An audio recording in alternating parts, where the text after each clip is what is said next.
जय मसीह की। आप सभी का मसीह के नाम से अभिवादन। आज के मनन के लिए हम नहम्याह की किताब उसका पहला अध्याय उसका 11वां वाक्य पढ़ रहे हैं। हे प्रभु, विनती ये है कि तू अपने दास की प्रार्थना पर और अपने उन दासों की प्रार्थना पर जो तेरे नाम का भय मानना चाहते हैं कान लगा, और आज अपने दास का काम सफल कर और उस पुरुष को उस पर दया कर। मैं तो राजा का पियाऊ था। इस अनुग्रहित वाक्य से कार्य सफल करने वाला परमेश्वर विषय पर आज हम मनन करेंगे। हम आज एक ऐसे समूह में रहते हैं जो अपना काम निकालने के लिए किसी भी तरह का अन्याय कर सकता है। अर्थ यह है कि किसी भी तरह और कितना भी मूल्य चुकाना पड़े, लेकिन हम चाहते हैं कि हमारा काम पूरा हो जाए। आज जो प्रभु हमको सिखाना चाहता है वो है, दुनिया को कैसे भी चलने दीजिए, लेकिन एक मसीह भक्त का काम सफल करने के लिए हमारा परमेश्वर काफी है, वो सामर्थी है। वो परमेश्वर आपकी जरूरतों को पूरा करेगा। अपनी प्रवासी यात्रा पूरी करने के बाद यहूदी लोगों ने यरूशलेम के अंदर निवास नहीं किया, क्योंकि यरूशलेम की दीवार टूट जाने के बाद उसमें चोर और डाकुओं के अंदर प्रवेश करने का डर था। इसीलिए तो वो शहर के बाहर गांवों में रहने लगे। इसी कारण वो अन्य जातियों के साथ घुल मिल गए और उनके रीति रिवाजों को अपना लिया, लेकिन अपना पवित्र जीवन वो भूल गए। इसी कारण टूटी हुई दीवार को फिर से स्थापित कर यहूदियों को यरूशलेम में वापस लाने के लिए नहम्याह ने यहाँ पे काम शुरू किया है। ऐसे में नहम्याह की प्रार्थना, हाँ, कि प्रभु हमारे काम को तू सफल करना। उस देश के लोगों के कठोर विरोध के बावजूद 52 दिनों के अंदर उस दीवार का काम पूरा करने के कारण यहूदियों के शत्रुओं को भी कहना पड़ा कि ये काम तो परमेश्वर का किया हुआ है। इसी अध्याय को अगर हम ध्यान से पढ़े तो हम देखेंगे कि परमेश्वर ने काम को क्यों पूरा किया। अगर परमेश्वर हमारे कामों को पूरा करना है तो हमें परमेश्वर की तरफ आना है। जब हम प्रभु में वापस आते हैं तब हमें दो बातों का ध्यान रखना है। इन दो बातों का ध्यान रखेंगे तो परमेश्वर हमारे बिगड़े कामों को पूरा करेगा।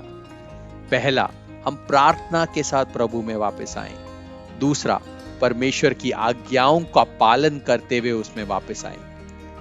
हम सब अच्छे से जानते हैं कि अगर प्रभु को हमारा काम पूरा करना है तो प्रार्थना हमारे लिए बहुत जरूरी है। एक बात यह भी आप अच्छे से समझे कि आपके जीवन की अलग अलग परिस्थितियों में आपकी प्रार्थना की रीति भी बदल जाती है। कई अवस्थाओं में आप प्रभु से याचना करते हैं। कई बार प्रार्थना में प्रभु से अधिकार से मांगते हैं, लेकिन कई अवस्थाओं में आप अपने आप को प्रभु में नम्र करते हैं। आपका पाप आप याद कर प्रभु से क्षमा मांगते हैं। यहाँ नहम्याह की प्रार्थना का भाव याचना भरा या अधिकार भरा नहीं, लेकिन पाप से पश्चाताप भरा था। इसी अध्याय में कई बार उनकी प्रार्थना का भाव स्पष्ट रूप से लिखा गया है। वो बार बार एक बात को कहते हैं। 6 वाक्य को देखें। इजरायलियों के पापों को जो हम लोगों ने तेरे विरुद्ध किए हैं मान लेता हूं। मैं और मेरे पिता के घराने दोनों ने पाप किया है। 7वें वाक्य में देखें। हमने तेरे सामने बहुत बुराई की है, और जो आज्ञाएं, विधियां और नियम तूने अपने दास मूसा को दिए थे उनको हमने नहीं माना है। प्रियजनों, आज आपको ये जांचना है कि हमारी प्रार्थना का भाव किस प्रकार का है।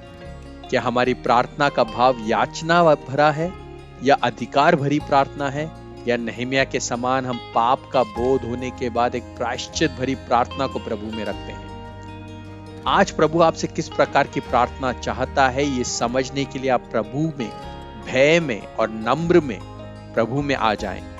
प्रभु निश्चित रूप से किसी भी असंभव अवस्था को आपके लिए पलट देगा। उसके लिए ये संभव है। आइए हम एक पल प्रार्थना करें। प्रिय प्रभु, आज इस वचन पे मनन करने वाले तेरे सभी बच्चों को तू सिखा कि उनकी प्रार्थना का भाव कैसा होना चाहिए। तू उनसे आज क्या चाहता है। आपका वचन पालन करने का तू हम सबको सामर्थ्य दे। प्रभु, तेरे बच्चों का कैसा भी काम क्यों ना हो, तू उसे सफल कर। उसके लिए तू सामर्थी है, हम जानते हैं। इसलिए तेरे हाथों में हमारे विषयों को हम रखते हैं। मसीह के पवित्र नाम से हमारी प्रार्थना को तेरे हाथों में सौंपते हैं। आमीन। प्रभु आपका दिन अनुग्रहित करे और आपके कामों को सफल करे। जय मसीह की।